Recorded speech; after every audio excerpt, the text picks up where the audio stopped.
So this is part A of the Khoodeelaar television channel, timed on the banner there at 10:30 hours GMT, but this is just a few minutes before that because we are catching up on statement that we made at the end of part B yesterday about the item on page 23 of the Financial Times of Tuesday, 22nd of June 2021, about transnational court being needed to fight global corruption. Byline to somebody called Elaine Desensky. Sounds like an Eastern European name, and she's described as a writer, a senior advisor at the Center on Economic and Financial Power, and Chief Growth Officer at Blank Slate Technologies.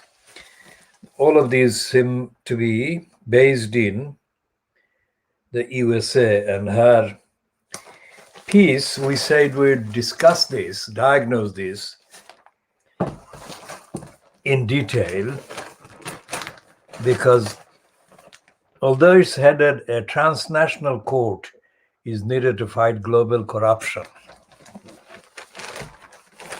and despite the fact that she's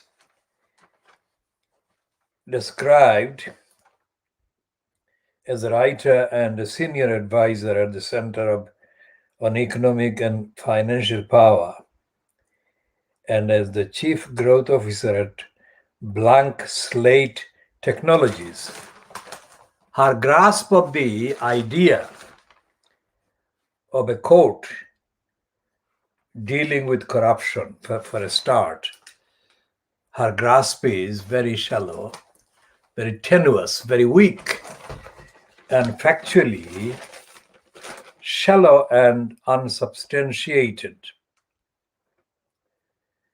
Because, first of all, the idea of a court or courts dealing with corruption at any level, international level, national level, regional level, etc., is not substantiated, is not borne out, is not justified by the evidence of the behavior of the known courts and tribunals that do exist generally.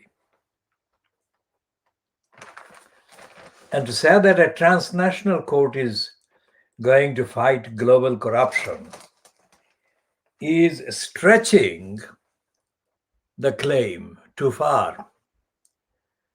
Because in the international scheme of things, although there are various platforms that do exist internationally, they're not delivering remedies against corruption.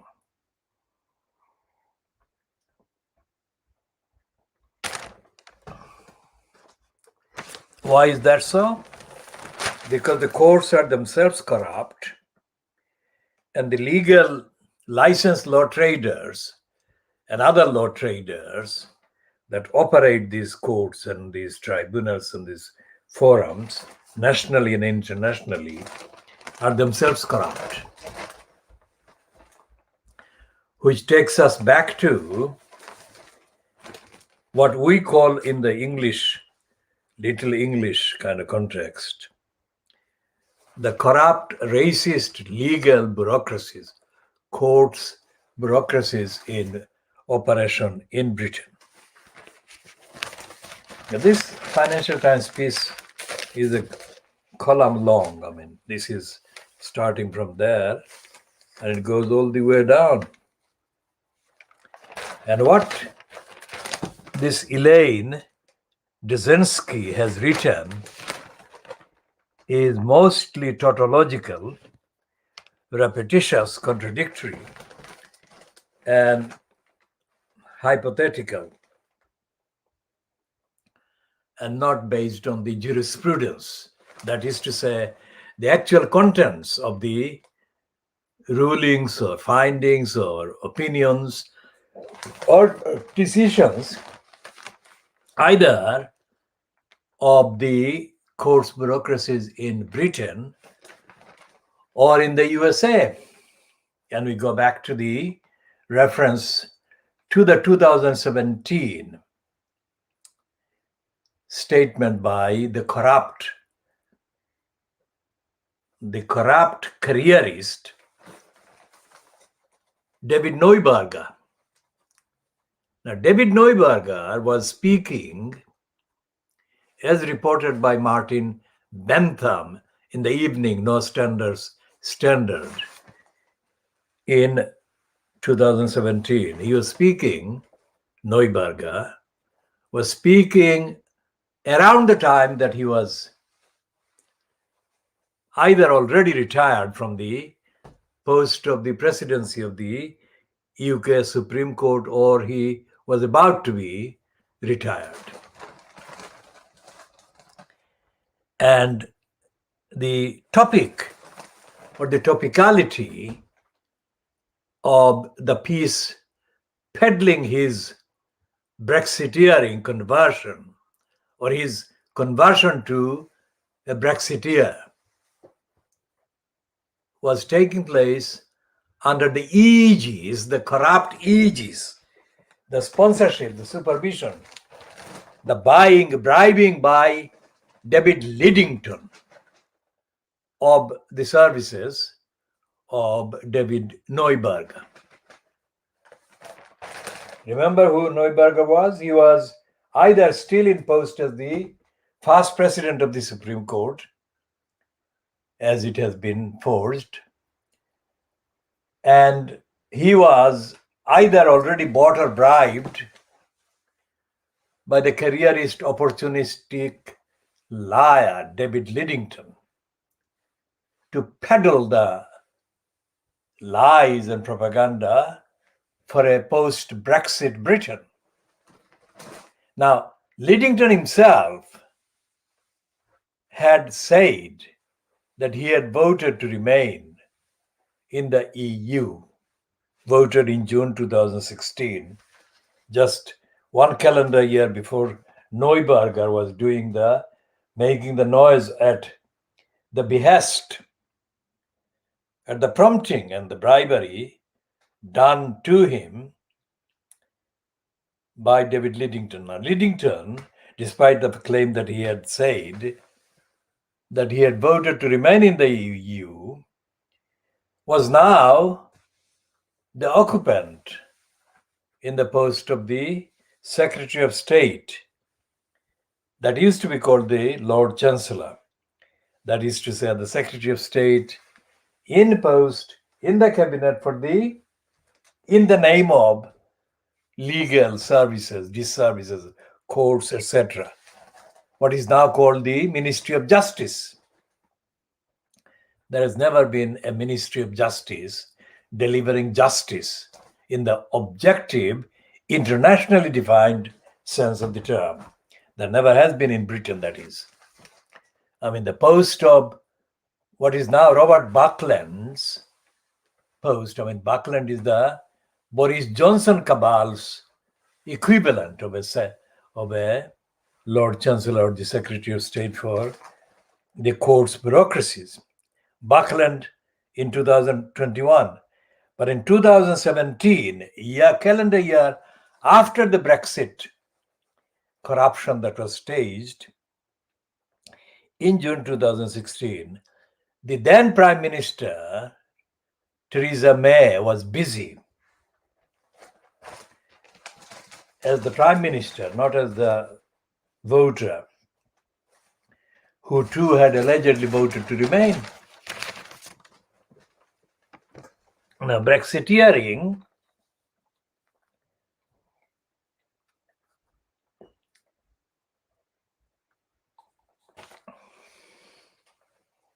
so Theresa May was an alleged remainer in the EU, as was David Lidington. Her de facto that is, in effect, for all practical purposes, deputy. Although she didn't call him her deputy prime minister, but he was. And in effect, Lidington was given the task by Theresa May to create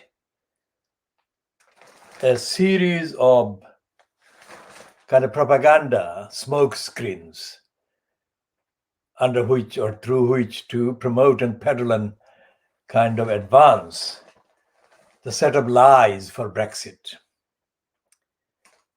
And in the context of that, Lidington, as the incumbent in the post of the Minister, Secretary of State at the expense of Justice, had recruited the services of David Neuberger. And Neuberger had said words to the effect that after Brexit,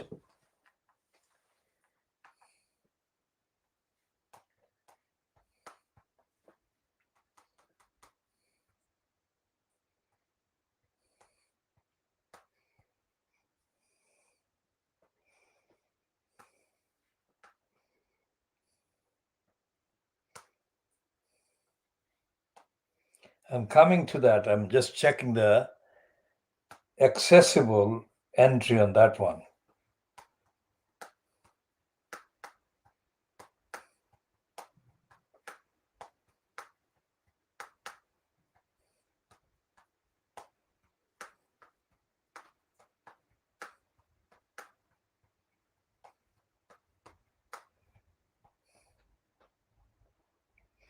That was dated the 4th of July, 2017.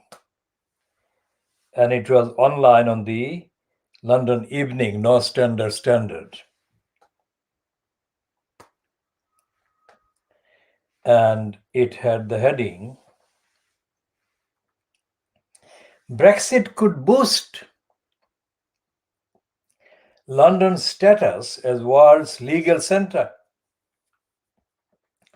Britain's top judge says. So he wasn't yet out of the post as the president of the Supreme Court.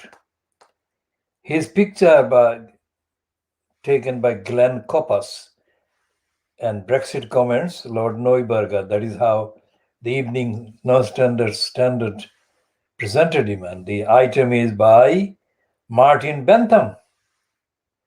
And it says the country's most senior judge has declared that Brexit could boost London's status as the world's legal centre by allowing the courts to respond more swiftly to emerging worldwide issues. Now, that paragraph is full of absolute lies, contradictions, and fictions. The country's most senior judge declared that Brexit could boost London's status as the world's legal centre. There is no such thing as the world's legal centre. Never has been. Now they are saying or attributing to him the suggestion that the London could become the world's legal centre by allowing the courts, that is the London courts, or London-based courts, English courts, British courts, to respond more swiftly to emerging worldwide issues. What on earth were these worldwide issues? Lord Neuberger, his word, we don't call him Lord, we call him David Neuberger.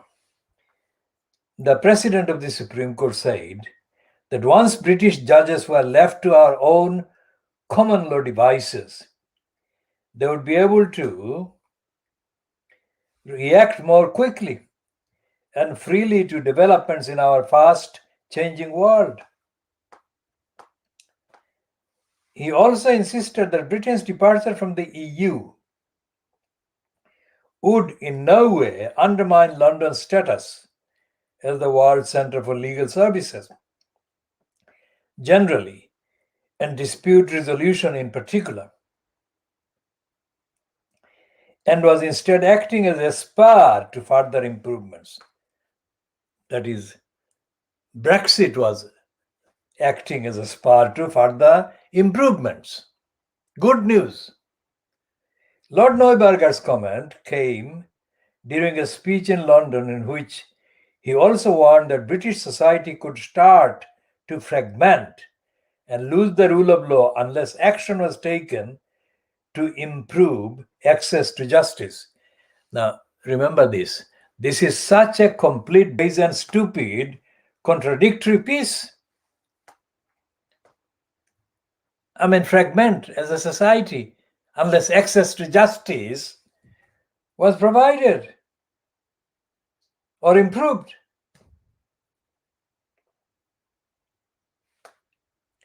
Singling out Labour's 1999 Access to Justice Act as the root of the problem, Neuberger said, "We have a serious problem with access to justice for ordinary citizens and small and medium-sized businesses. If it does not exist, society will eventually start to fragment." He also warned that it was verging on the hypocritical for governments to have granted rights over recent decades while doing very little to ensure they could be enforced. His most striking comments, however, were on Brexit. Some have warned that leaving the European Union could harm London's ability to retain its position as the world's primary centre for dispute resolution and lead to a reduction in the billions of pounds a year that the capital's legal services generate for the economy. Remember what he's saying. So legal services are a business, not enforcing rights. Lord Neuberger, who was speaking in London to Australian lawyers, insisted that any risks could become overcome. He added, Brexit does not alter the fact that lawyers and judges in the UK are as internationally minded and expert as they ever have been. Brexit is operating as a spur to encourage all involved in the provision of legal services in London to strive to ensure that those services are even better than they already are. Now, that is 4th of July 2017, online, carried by the website of the London Evening No Standards Standard. The no standards is our qualification for their disqualified status. Now, that is in itself full of contradictions, as I pointed out, as is this one, this Financial Times, which is, so 17, 18, 19, 20, 21, 4 calendar years later, transnational court is needed to fight global corruption. Now, what is so special about global corruption? Why not just corruption? And the answer is that most of the people, in fact, everyone, all the litigants who gain access to the services of any of the higher echelon, higher tier courts in England, or come to that United States of America or in the rest of the Western European countries, these people can buy and do buy and are allowed to buy access to the service of the courts. That's the first thing. Regardless of the actual finding, the ruling, the order by the court concerned, way before any such order is achieved or kind of obtained, access, entrance to the court services is conditional, strictly conditional on the availability of funds on the part of the litigants. And it goes without saying that the litigants are, by definition, only those who are in possession of lots of money that they can pay to the licensed law traders. And although David Neuberger's quoted reference to the 1999 Access to Justice Act does come with a statement saying that people are not only given more access to justice as a result of that act, but are given less access to justice. So therefore, the majority of the ordinary people who are given rights, he is saying rights like what he is meaning, although that is not expressly mentioned, but that is what he is meaning in the context of that statement, is the things like the Human Rights Act, Equalities Act, or Equality Act, etc. So Neuberger was saying that London would become the center of the world, legal center of the world on the one hand, and he was admitting that the London was denying what in effect he was saying, the many, the access to the services of the courts. And this piece in the Financial Times of yesterday, Tuesday, the 22nd of June, 2021, by Elaine Duzensky, is a stupid piece, ignorant piece. As stupid, as ignorant, as misleading, as corrupt as the piece by Martin Bentham on the website of the Evening Standard, dated the 4th of July 2017 was. Now, I have been an advocate for rights across the board. That is to say, I have advocated and I've been advocating legal, international, regional, national, constitutional law rights for decades. And I have not been doing this as a licensed law trader. I have been doing that at a level above any held by any licensed law trader anywhere, in any jurisdiction. In other words, what I have been doing is the real stuff. That is to say, I have been basing my advocacy and my engagement for rights strictly on the evidence and strictly on the actual stated law or laws. And I found that in every jurisdiction, and in this context, of course, the UK or Britain, the judiciary and the licensed law traders having access to appear before members of the judiciary are, first of all, dishonest in practice. They may have the knowledge, but if they don't practice the knowledge, if they don't apply the knowledge, then they're being dishonest, right? That's the simplest statement. And so what has happened over the years, over the decades, in Britain, there have been piles and piles of backlogs, claims by the many, which are completely suppressed and denied and obstructed. Claims against many wrongdoers in private sector, that is to say, wrongdoers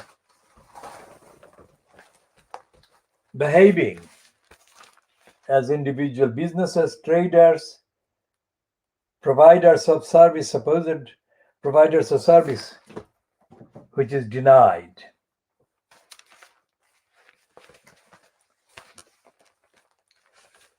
So we shall be looking more at the legal corruption, built-in corruption of the legal bureaucracies. The legal bureaucracies that are racist, corrupt, and intended to be obstructive against the access to remedies through the court system that are sought by the many. And the courts are therefore kept beyond access, and courts are shut to the majority of the many that are entitled to the remedies through the courts, but are denied and obstructed from getting access to the courts. So that is the basic statement of the actual situation on the ground that exists. So that situation, that actual statement shows that the claim in the financial crimes yesterday, given in the piece byline to this Elaine Jasinski, is absolutely ignorant, misleading, and false. And there is no evidence that at any level, any court or tribunal or equivalent, either in Britain or in France or in Germany or in the USA or in France, Spain, Italy, Greece, these are the Western European countries. There is no evidence that corruption is being dealt with, corruption is being acted against, and the victims of corruption at any level are being given any remedies whatsoever. And justice is too big a claim, too big a word. There is no justice. Even a remedy is not available. And the reason is that the access to seek remedies is not allowed. And the parallel example illustrating the obstruction to access is, of course, in the case of judicial reviews. Judicial reviews are not as straightforward as the phrase suggests. There has to be a most excruciating series of pitfalls and obstacles and hurdles gone through before permission to seek or apply for judicial review is allowed.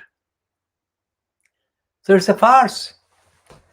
It's a complete and utter farce.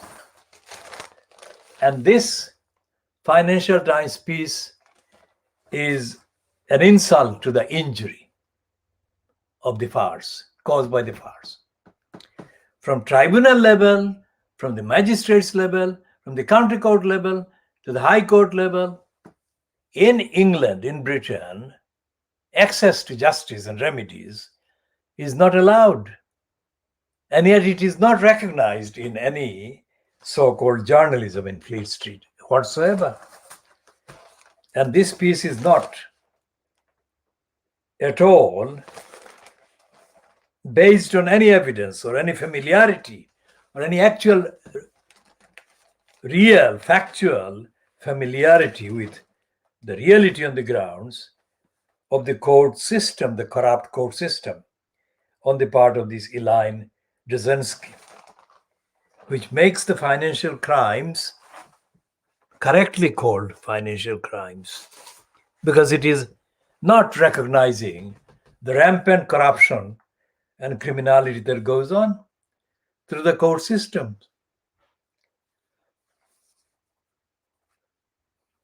So we shall come to discuss the court system more in due course. Let's look at the Daily Mail today.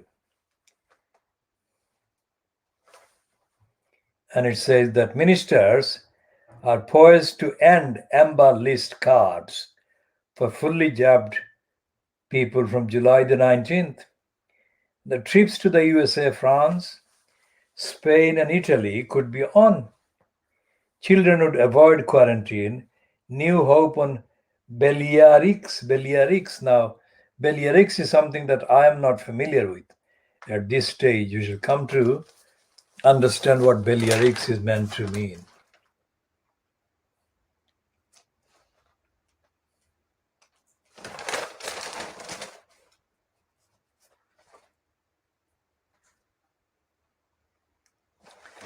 And there is a completely, absolutely dishonest plug on the inside on page 4 of the Mail today, Daily Mail, which says, "The future is bright."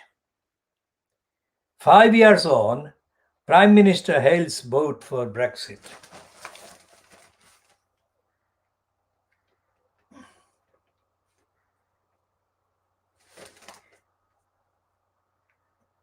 And it says in a short piece in there, Britons in the EU are denied jobs. Now, how outrageously stupid. Why wouldn't they? I mean, Brexit was meant to do that, meant to create no jobs for the Britons in the EU and no jobs for the EU people in Britain. That was what Brexit was about. Now they're moaning. Okay, Balearics. What is the Balearics? Quarantine-free holidays to Ibiza and Mallorca could resume within days after government scientists advise that they can be moved on to travel green list.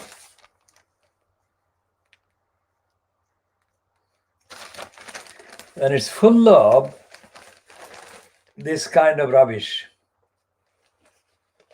Why am I calling this kind of rubbish? Because they're talking about any action that is taken to prevent the spread of the disease and protect people from infections as lack of freedom. That's how they're playing it. They're saying that people being restricted because of health reasons are being denied freedom. They're being imprisoned.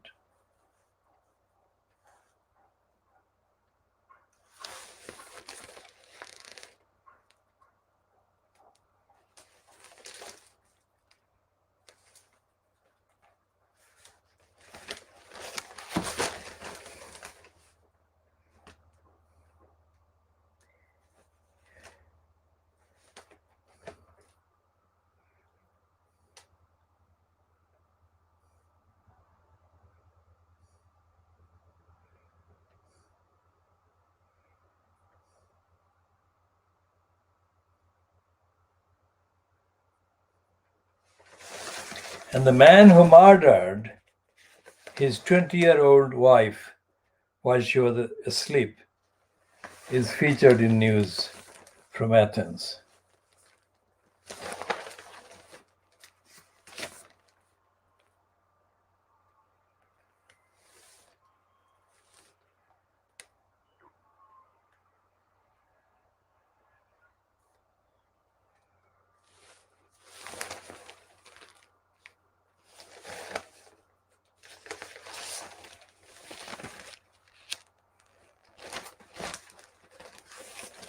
And there is a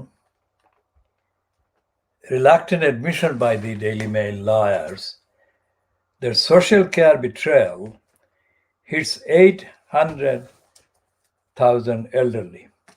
That's not in the front page, not in a big splash, but there is an admission at least.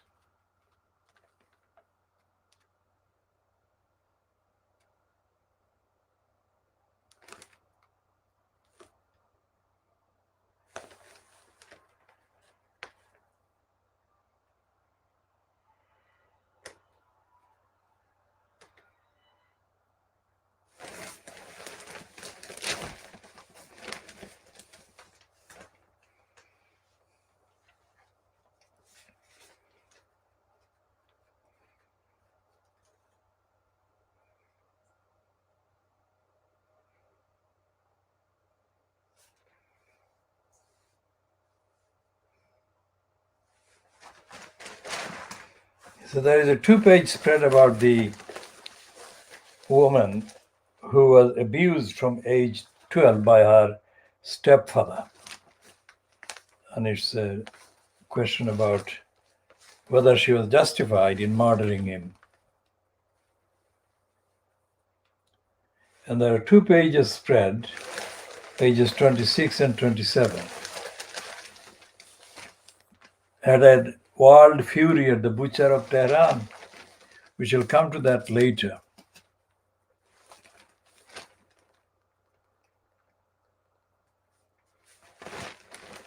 And a piece on pages 28 and 29 is a 2-page spread about Diana. It's called Last Days of Diana. And it's by Richard Pendlebury and Stephen Wright. And they're calling it their deathbed with no dignity for Diana.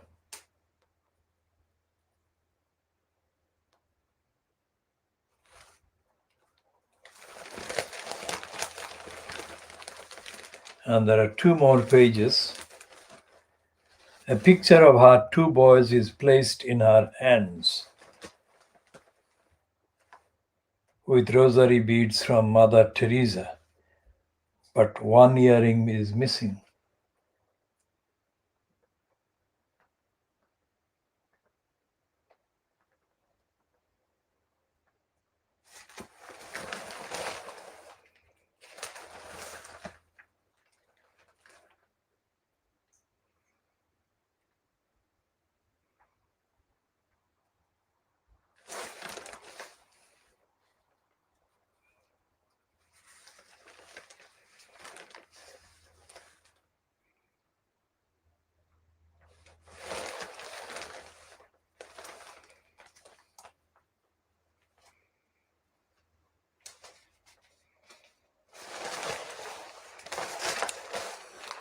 So there is a lot of emotional words and pictures in that item, that 4-page spreads, 2-page spread twice over.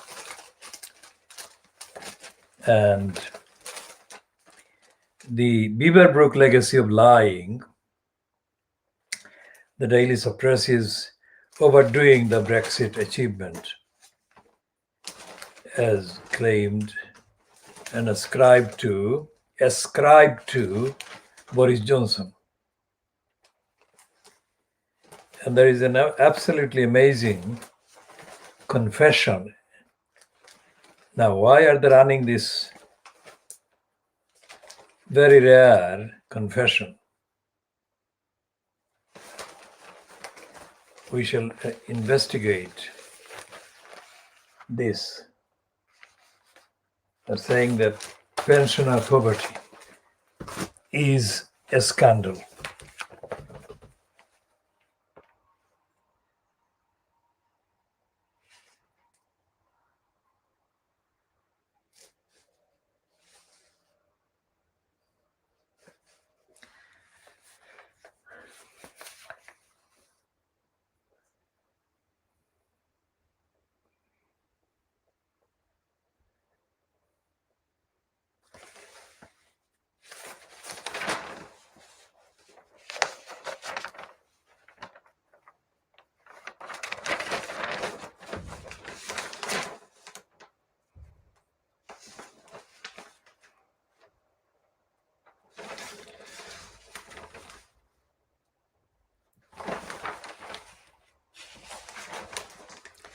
And the Murdoch scum is celebrating David the liar Blunkett joining the anti-woke, as they're saying. What they're meaning is that all the races are coming out and joining any platform under any excuse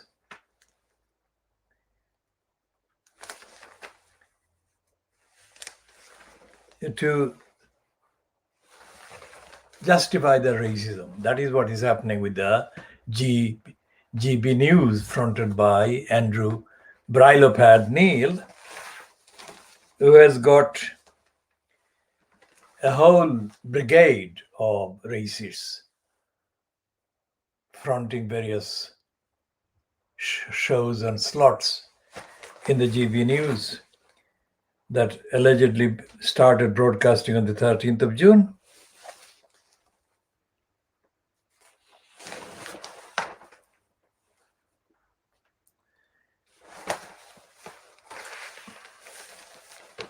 And we shall just read the editorial boast about the Labour Party.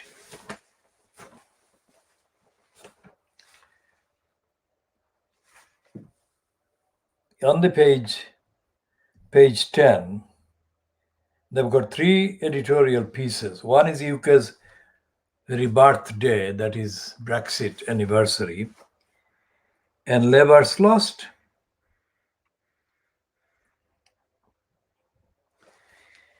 And the first paragraph in that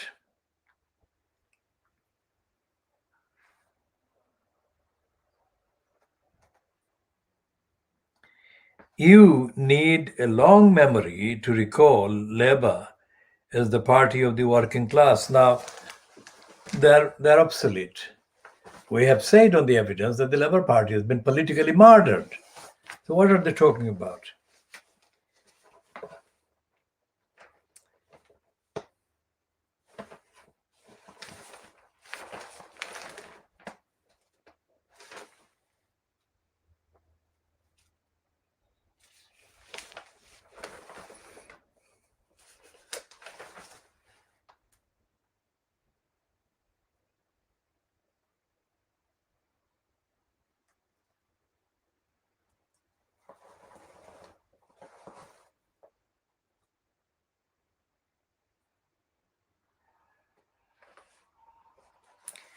And there is endless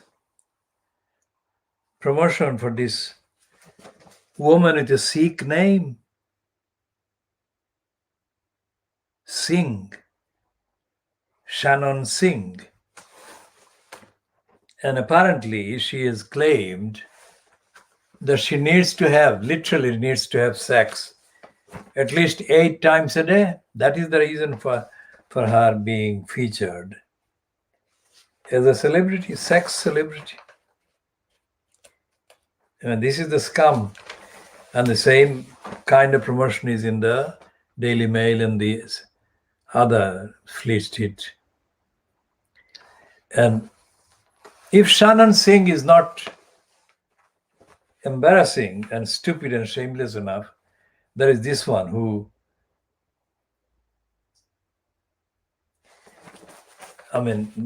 she also is confessing that she needs too much sex. So they're not hiding. They're not even pretending to hide anything.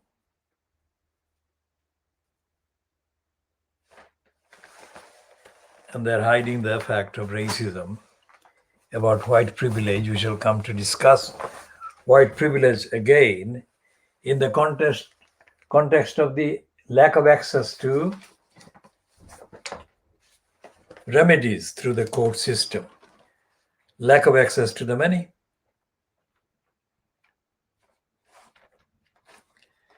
So they've got any excuse to have a go at any member of the European Union. They have space for.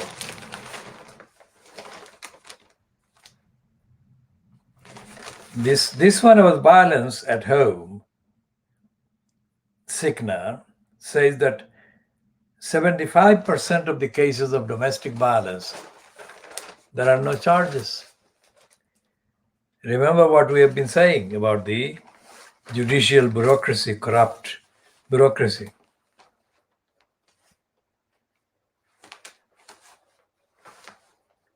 So this is the girl with the Sikh name who is going open about her needing sex at least 8 times a day? What kind of message is this giving?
So there are more emotional references to Diana and her alleged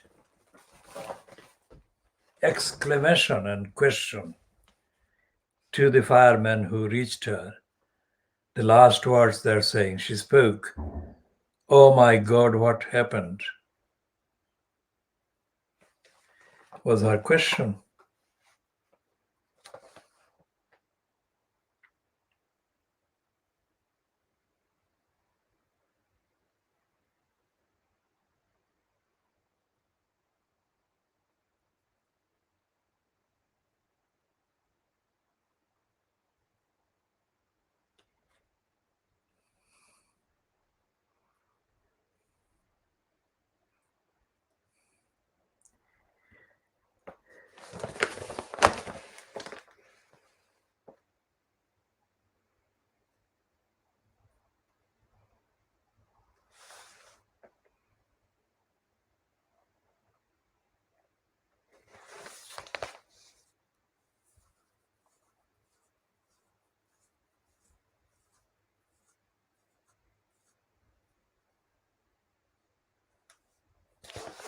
Now, there is a piece in the Financial Crimes which is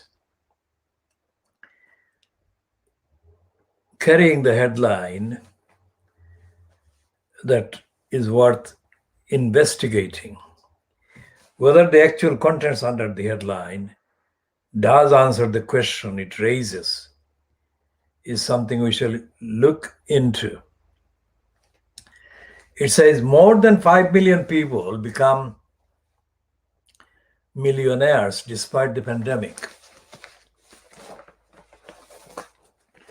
which is shocking. We shall come to that later.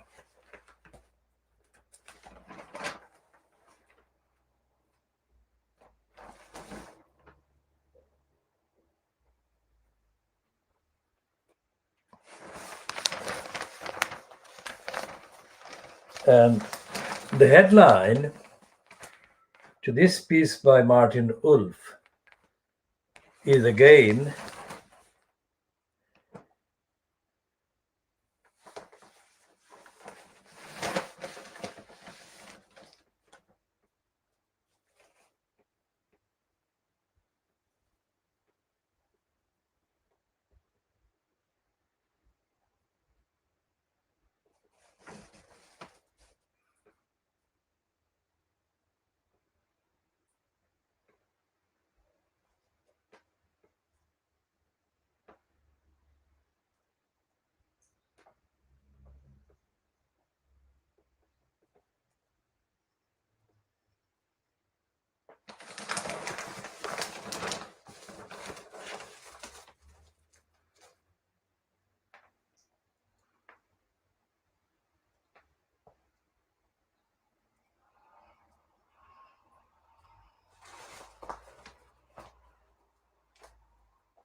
The Financial Crimes is promoting big tech companies in response to the surfacing by Joe Biden of a 32-year-old woman called Lina Khan, whom Biden has appointed chair of the Federal Trade Commission.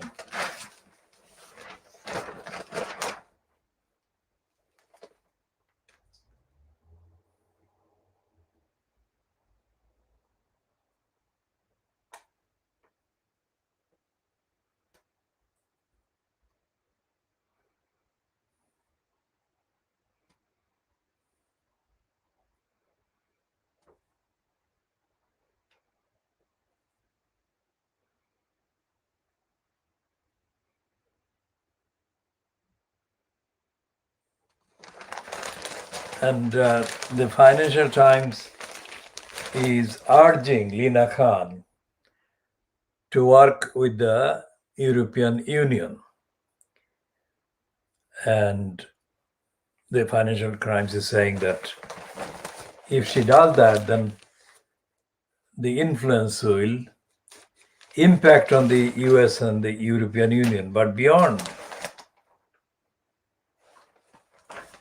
Now, here is a piece which is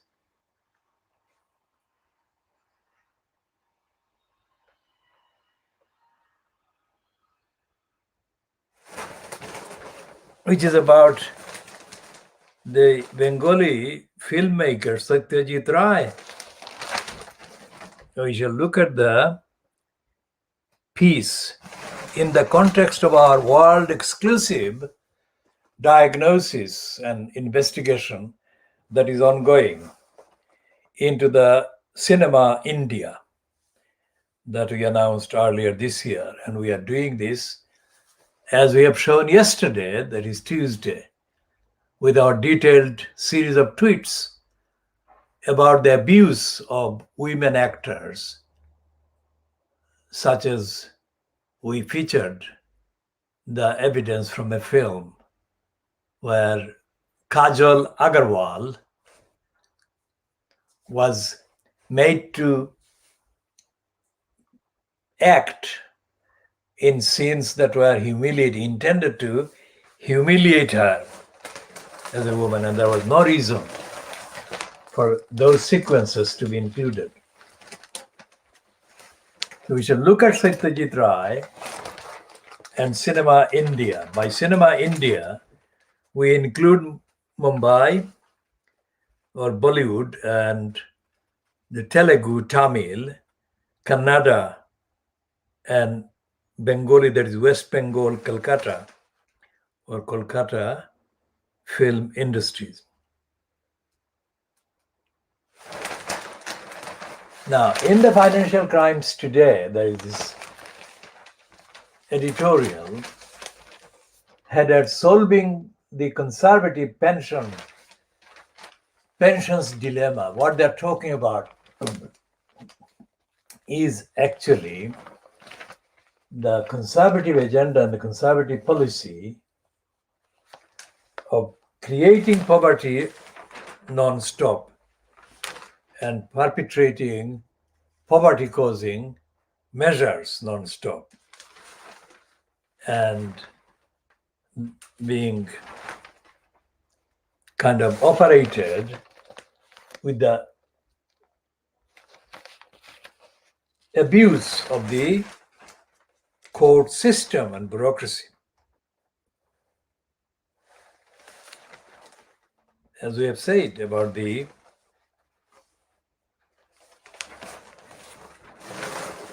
Financial Times piece about transnational, piece about the need for transnational courts to deal with corruption.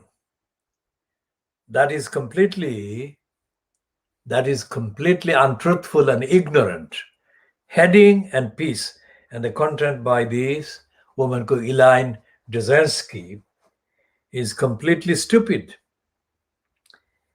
Now, the licensed law trade, we don't call them lawyers because that is immensely misleading and false, because they don't uphold the law. That is the whole point.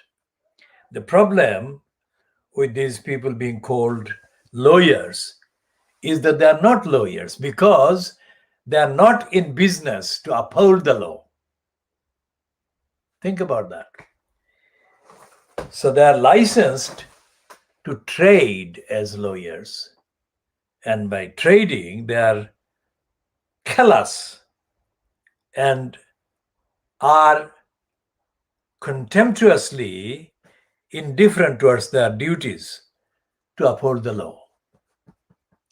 So most lawyers licensed to trade as lawyers are liars who are given the license to tell lies under the cover of that license.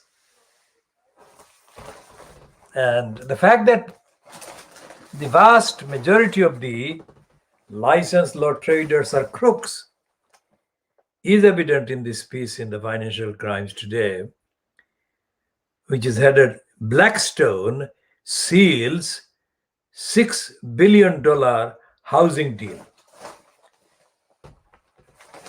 $6 billion housing deal.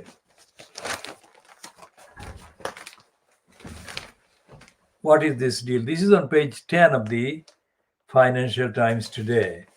And it doesn't talk about rights, it doesn't talk about needs. It is under companies and markets.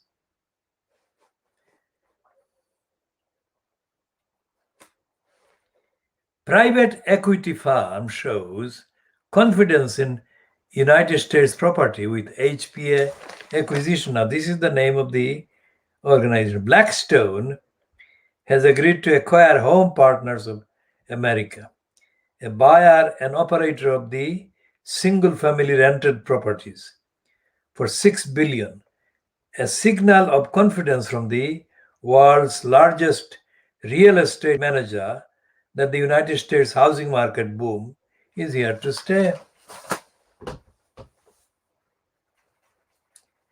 It's not about housing rights, it's housing as a market. And law not as a right, exercise of rights, facilitation of needs, but as a market, as a tool, as a trading concept, platform. That is what capitalism is. It's not a system, it's a robbery. So when Martin Wolf says that the Western countries, including the platform representing the G7, who are increasingly coming across as wanting to attack China, to oppose China economically and politically. He's saying that these countries should be establishing democracy within their own countries and regions. We shall look at Martin Wolf later. Back to the financial crimes and this piece about Bitcoin. And it is saying that Bitcoin is a platform, a mechanism being used by cyber criminals. Untraceable asset rises in popularity with ransomware gangs, posing problems for law enforcement. Now, again, there is this assumption that there is a group of people or there is a system that actually helps and runs enforcing the law. That's not true, not for the many. So it's a priest as a dateline in San Francisco, bylined to Hannah Murphy. And the first paragraph reads, for cyber criminals looking to launder illicit gains, Bitcoin has long been the payment method of choice. But another cryptocurrency is coming to the fore, promising to help make dirty money disappear without trace. While Bitcoin leaves a visible trail of transactions on its underlying blockchain, the niche private coin Monero was designed to obscure the sender and receiver, as well as the amount exchanged. As a result, it has become an increasingly sought after tool for criminals such as ransomware gangs, posing new problems for law enforcement. I'm looking for any proof of law enforcement. That's why I'm reading on. The rise of Monero comes as authorities race to crack down on cybercrime in the wake of a series of audacious attacks, notably the lack of Colonial Pipeline, the hack on the Colonial Pipeline, a company, a large petroleum artery supplying the United States East Coast. Now, so far, this is the reference, this is the kind of peg for the piece using law enforcement as a reference. It's that attack on that company. It's not at all the same thing as providing audit, accountability, transparency at all, most certainly not for the many.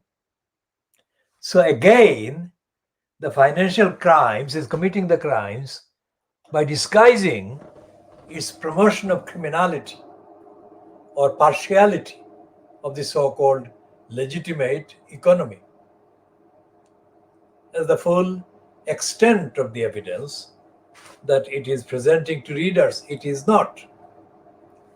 It is conning readers and mistelling them things that are not in the best interest and normal, ordinary interest, either of them or of the rest of ordinary society.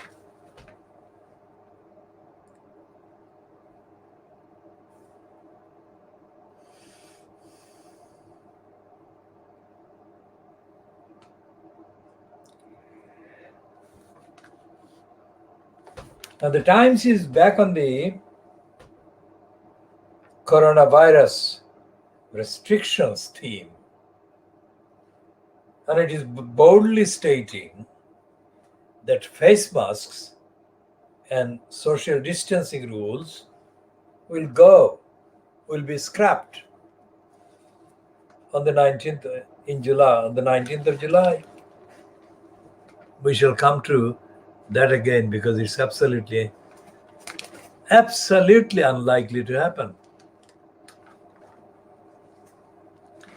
But regardless of whether it's going to happen, whether it's likely to happen or not, the fact that they're running that kind of front page big story shows that the purpose for which this is a spin, that is to say, give Boris Johnson the political credibility by making another spurious spin. That is working.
So, what is the Times saying today in the propaganda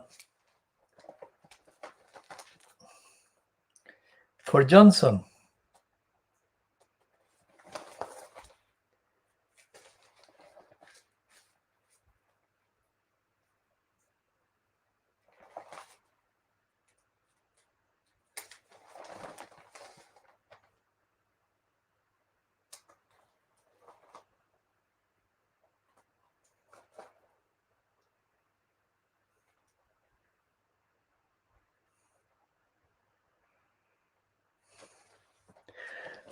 Well, before we check on that, there is this promotion for Buckland, who is the current successor in the post that was held by David Lidington. Now, Buckland is saying that the number of jurors in the court system should be reduced.